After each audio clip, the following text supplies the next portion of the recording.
جنات عدن التي وعد الرحمن عباده بالغيب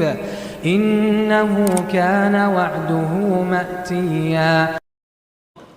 ብርቱ ሰው ማለት የቁጣ ጊዜ ራሱን የሚቆጣጠር ነው የዛን ጊዜ ሰው ከሰውነቱ ይወጣና ኢብኑ القيم እንደሚሉት الحاله السبوعيه ይላበሳል አውሬነት ባህሪ ይላበሳል አውሬ እንግዲህ ምንድነው ፊቱ ያገኘውን ራቴ ላርገ ቁርስ ላርገ ነው የሚለው ይሄ ቁጣ ይሄ ወደዚህ ነው የሚያመጣው ከዛ ግን ኢማን ሲኖር የውስጥ ቁጥጥር ሲኖር አቀብ ያረጋዋል እኔ ጉልበት አለኝ ብዬ ይሄንን መخلوቅ በበድል ከላይ ደግሞ አላህ አለ አይደለም ወይ ይላል ውስጥ ያለ ኸይር ነው በቃ ውጭ ላይ የሚንጸባረቀው በሙሉ አንድ ሰው ሀብታም ሆኖ ሲለግስ ታየዋለ ሲቸር ታየዋለ ሌላኛው ደግሞ እሱን ያደንቃል ከሱ የተሻለ አቅምም ኑሮት ማለት ነው ማሻአላህ ገሌ ኸይረኛ ነው አንተ ማን ነው ኸይረኛ መሆን የከለከለ لا خير في قلبك فلا يكون في يدك خير قلبه لا خير كلله اجهم لا خير አይኖርም قلبه لا خير كلله ملاسهم لا خير አይኖርም قلبه لا خير كلله ጆሮህም خير አያዳምጥም አይንህም ደግ ነገር አያይ ስለዚህ ውስጥ የአላህን መፍራት የአላህ አዘማ ይሄ ደግሞ ጉዞ አለብንና እንግዲህ እንደምታውቁት ከአደም ጀምሮ ሰዎች የተጓዙ ነው ተራ በተራ ዱንያ የምትቀጥል ብትሆን ኖሮ ለነዛ ሰው የተቀጥል ነበር እነሱ ጥለዋት ከሄዱ አንተም ጥለህ ትሄዳለህ ሁላችን በቃ ይሄ ነው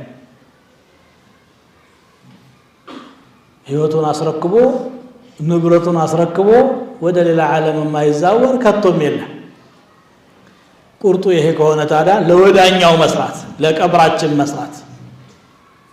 አላህ ፊት ይዘን ለምንቀርበው ነገር መስራት ድርሻ መስጠት ሁሉንም አላለም ወብተغي فيما آتاك الله الدار الآخرة ولا تنسى نصيبك من الدنيا ነው የሚለው አላህ በሰጠህ አኺራን ፈልግበት ከዱንያም ድርሻህን አትርሳ አትብላት አታግባት ትውለድ አላለ ትኖራለህ ማንም እንደሚኖረው ግን ስቅ እየላክ ነው መኖር ያለበት ወደዚያ واعلموا أننا بعد قليل راحلون ወደንም ጠላንም ከጥቂት ጊዜ በኋላ ተጓዦች ነን ሰዎች እኛን ሸኝተው ስለኛ ሀብት ክፍፍል ያወራሉ ቅርብ ሰዎቻችን ዘመዶቻችን ድርሻዬ ምንድነው ይላሉ የለፋው አንተ የሚጠቀመው ሌላ መልካም ነው ሌላ ኸይር ጥሎ መሄድ ትውልድን انك انتظر ورثتك اغنياء خير من ان تذرهم عالة يتكففون الناس ብለዋል ነብዩ ሰለላሁ ዐለይሂ ወሰለም ልጆችህ ቤተሰቦችህ ድሆች አድርገህ ጥለህ ከምትሄድ እጃቸውን ለሰው የሚዘረጉ የሆነ ነገር ጥለህላቸው ብትሄድ ጥሩ ነው እዛም የሚደርስልህ ኸይር ነው ግን አንተ በራስህ የሰራኸው أنت تصدق وأنت صحيح شحيح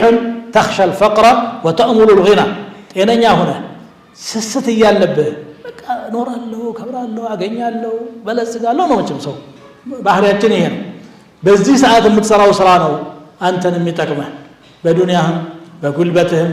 በየትኛውም መልኩ ስለዚህ ራሳችን ላይ በደንብ እንስራ ራሳችን ላይ መስራት ማለት ከነፍስ ጋር ትግል መታገል ማለት ነው اما يالك تقل ነው اعدى عدوك نفسك التي بين جنبيك ከጠላቶች ሁሉ ክፉ ጠላት ውስጥ ያለችው ነፍስ ናት ወደ ክፉ ነገር ካመራችሁ واما من طغى واثر الحياه الدنيا فان الجحيم هي المأوى ክፉ አሷናት እሷ ማረቅ መግራት ትፈልጋለች والنفس كالطفل ان تهمله شب على حب الرضاع وإن تفطمه ينفطم نفس እንደህፃ ናት ዝም ካልከው ህፃን ልጅ ጎረምሳ እስከሚሆን ድረስ ጡት ይጠባል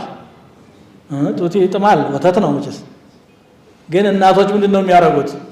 ሬት ቀብተው እያለቀሰ እየተንፈራፈረ እንዲጥል ያረጉታል ያውቃል ካሉ በኋላ ነፍስም እንደዚህ ናት ሸህዋዋን አትነጥፍም አንተ ነህ የምትቆርጣት ታያንቺ ነፍሴ ይሄ የማይበጀ ነገር ውስጥ እየወሰድሽኝ ነው አላህ ጋር ያጣላሽኝ ነው መታረም አለብሽ የሚል ስራ ያስፈልጋል ثم صلوا وسلموا على نبيكم كما أمركم في محكم تنزيله في قوله الحكيم إن الله وملائكته يصلون على النبي يا أيها الذين آمنوا صلوا عليه وسلموا تسليما اللهم صل وسلم وبارك وأنعم على عبدك ورسولك نبينا محمد وعلى آله وأصحابه ربنا آتنا في الدنيا حسنة وفي الآخرة حسنة وقنا عذاب النار اللهم إنا نسألك رضاك والجنة ونعوذ بك من سخطك والنار اللهم انصر الإسلام والمسلمين اللهم أعز الإسلام والمسلمين اللهم انصر المستضعفين من أمة محمد صلى الله عليه وسلم في برك وبحرك أجمعين اللهم انصر المستضعفين اللهم أغث المستضعفين اللهم أعن المستضعفين اللهم ارحم المستضعفين اللهم إنا ضعفاء فقو في رضاك ضعفنا وإنا أذلة فأعزنا وإنا فقراء فأغننا اللهم إنك أمرتنا فتركنا ونهيتنا فارتكبنا ولا يسعنا إلا عفوك فاعف عنا يا أرحم الراحمين عباد الله إن الله يأمر بالعدل والإحسان وإيتاء ذي القربى وينهى عن الفحشاء والمنكر والبغي يعظكم لعلكم تذكرون فاذكروا الله يذكركم واشكروه على نعمه يزدكم ولذكر الله أكبر والله يعلم ما تصنعون